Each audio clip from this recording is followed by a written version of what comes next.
জয় রাধে রাধে, জয় শ্রীকৃষ্ণ। ভগবান শ্রীকৃষ্ণের কথা বড়ই মধুর। কত কাহিনী, কত লীলা মাহাত্ম্য রয়েছে শ্রীকৃষ্ণকে ঘিরে। হিন্দু ধর্মে শ্রীকৃষ্ণকে যুগ পুরুষ বলে মনে করা হয়। আজ আপনাদের এমনই এক অদ্ভুত পুরাণ কথা শোনাবো, যেখানে নাকি শ্রীকৃষ্ণের সাথে শ্রীকৃষ্ণেরই যুদ্ধ হয়েছিল। হ্যাঁ বন্ধুরা, অবাক লাগলেও এটি সত্য। পুরো ঘটনাটি জানতে অবশ্যই ভিডিওটি শেষ পর্যন্ত দেখুন। নমস্কার, ইন্সপায়ারিং উইথ পিয়ালি চ্যানেলের আরও একটি নতুন ভিডিওতে আপনাদের সকলকে জানাই স্বাগত। অনুগ্রহ করে চ্যানেলটি সাবস্ক্রাইব করে রাখুন এবং ধর্মীয় ভিডিওগুলি সবার আগে দেখার জন্য নিচের বেল আইকনটির অল লেখাটি ক্লিক করে রাখুন।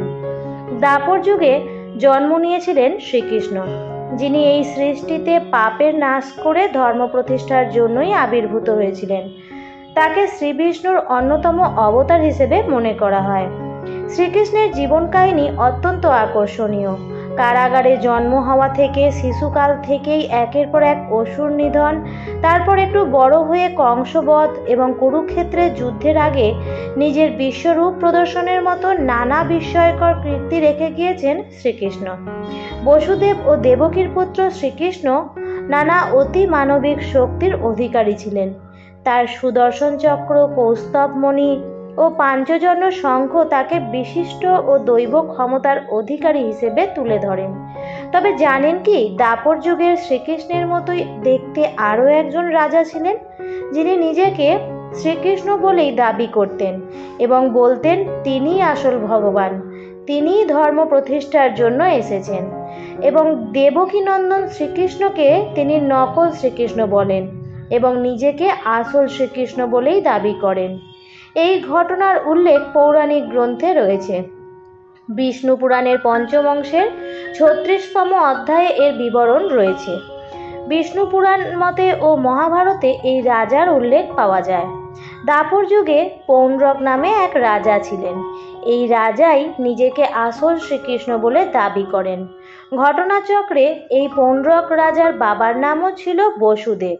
সেই কারণে তিনি আসল শ্রীকৃষ্ণ বলে দাবি করেন। এমনকি নিজেকে শ্রীকৃষ্ণ হিসেবে প্রমাণ করতে তিনি কিছু কারসাজির আশ্রয় নেয়। একটা নকল সুদর্শন চক্র নিজের কাছে রাখতেন, নকল কৌস্তবমণি নিজের বুকে ঝুলিয়ে রাখতেন ওই রাজা। ঠিক কৃষ্ণের মতোই মাথায় ময়ূরের পালকও পরতেন পৌণ্ড্রক নামের ওই রাজা। তিনি ছিলেন পুণ্ড্র রাজ্যের রাজা। পৌণ্ড্রক শুধু শ্রীকৃষ্ণের মতো দেখতেই ছিলেন, কিন্তু ছিলেন অত্যন্ত মূর্খ একজন ব্যক্তি। বর্তমান যুগে এই পুণ্ড্র রাজ্য কাশীর কাছাকাছি কোনো অঞ্চলে বলে মনে করা হয়। পৌরাণিক কথা অনুযায়ী পৌণ্ড্রক সর্বত্র বলে বেড়াতেন যে তিনি আসল কৃষ্ণ, তিনিই সর্বশক্তিমান। আর দ্বারকায় যে রয়েছেন সে নকল কৃষ্ণ, সে কেবলই গোয়ালা। এরপর পৌণ্ড্রক কৃষ্ণের কাছে একজন দূতের মাধ্যমে সংবাদ প্রেরণ করলেন। দূত ও সংবাদ নিয়ে পৌঁছে গেলেন দ্বারকায়। এরপর দ্বারকার রাজসভায় শ্রীকৃষ্ণকে দূত বললেন, হে কৃষ্ণ মহারাজ, পৌণ্ড্রক আপনার জন্য সংবাদ প্রেরণ করেছেন। যদি আপনি আজ্ঞা করেন তবে সেই সংবাদ আমি পড়ে শোনাব। শ্রীকৃষ্ণ অনুমতি দিলেন। তিনি আবারও বললেন, হে দ্বারকাধীশ, এর মধ্যে কোনো কথাই আমার নয়, সবই মহারাজ পৌণ্ড্রকের। শ্রীকৃষ্ণ মৃদু হেসে বললেন, তুমি নির্ভয়ে সংবাদ বলো। তখন দূত সংবাদ পড়তে শুরু করলেন। পৌণ্ড্রক বলছেন, তুমি একজন শঠ, তোমার কোনো অধিকার নেই দ্বারকাধীশ হওয়ার। তুমি কেবল একজন গোয়ালা এবং তুমি চোরও, কারণ তুমি আমার সুদর্শন চক্র চুরি করেছ। কারণ তোমার কাছে যে সুদর্শন চক্র রয়েছে সেটা আমার। তুমি আমার সুদর্শন চক্র ফিরিয়ে দাও, নয়তো আমি তোমার সঙ্গে যুদ্ধ করব। আর আমি একমাত্র বাসুদেব কৃষ্ণ, তুমি নও। তুমি তো ছোটবেলা থেকেই চুরি করো, তুমি লোকের ঘর থেকে মাখন চুরি করে খেতে। এসব কথা শুনে ভগবান শ্রীকৃষ্ণ দূতকে বললেন, যাও তুমি গিয়ে পৌণ্ড্রককে বলো আমার সাথে যুদ্ধ করতে। দূত এই সংবাদ নিয়ে গেলেন মহারাজ পৌণ্ড্রকের কাছে। এর মধ্যে শ্রীকৃষ্ণ কাশীর উদ্দেশ্যে যাত্রা করলেন, কারণ শ্রীকৃষ্ণ জানতেন পৌণ্ড্রক এখন কাশীতে রয়েছেন। শ্রীকৃষ্ণ কাশীতে গিয়ে যুদ্ধের আহ্বান করলেন। তখন পৌণ্ড্রক 2 অক্ষৌহিণী সেনার সাথে যুদ্ধ করতে এলেন শ্রীকৃষ্ণের সাথে। যেহেতু কাশীর রাজা পৌণ্ড্রকের বন্ধু ছিলেন, তাই তিনিও আরও 3 অক্ষৌহিণী সেনা নিয়ে পৌণ্ড্রকের পক্ষ নিয়ে যুদ্ধ করছিলেন। বলরাম, শ্রীকৃষ্ণের ভাই বলরাম বধ করলেন কাশীর রাজাকে।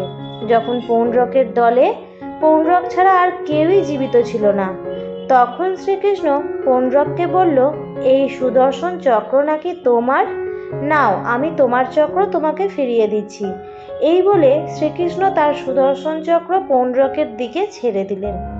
মূর্খ পৌণ্ড্রক সুদর্শন চক্রকে ধারণ করার জন্য যখন তার হাত বাড়ালেন, তখনই সুদর্শন চক্র এত বড় হয়ে গেল যে ওই সুদর্শন চক্রের নিচেই পৌণ্ড্রক চাপা পড়ে গেল এবং সুদর্শন চক্রের সাথেই মিলিয়ে গেল।